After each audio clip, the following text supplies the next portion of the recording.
स्वामींचा फोटो देवांच्या बरोबर नाही ठेवला पाहिजे. स्वामी कोण आहेत तर गुरु आहे. ते गुरु तत्व तुमच्यामध्ये आहे, राईट. आणि तुम्ही देवघर जेव्हा म्हणतात तिथे एक दैव तत्व आहे, राईट. या दोन गोष्टी वेगवेगळ्या असतात. त्याच्यामुळे जे सांगतात ना की स्वामींचा फोटो किंवा कुठलाही गुरूंचा फोटो असू दे, मग ते आपले साईबाबा असू देत किंवा बाकी कुठलेही महाराज असू देत, त्यांचा फोटो मंदिरात देवांच्या बरोबर नाही ठेवला पाहिजे. आता कित्येक लोक जे आहेत ते फक्त स्वामींची पूजा करतात. मग त्यांनी देवाच्या ठिकाणी देव न ठेवता फक्त स्वामींचा फोटो ठेवला तर चालेल, नुसती स्वामींची मूर्ती ठेवली तर चालेल. दोन्ही एकत्र ठेवायचं नाही. आता यांनी काही पर्टिक्युलरली दोष लागू होतात का?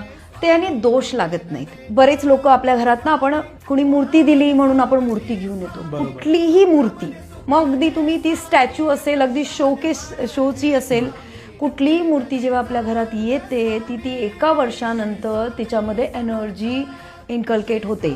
आणि ही जी एनर्जी आहे ना ती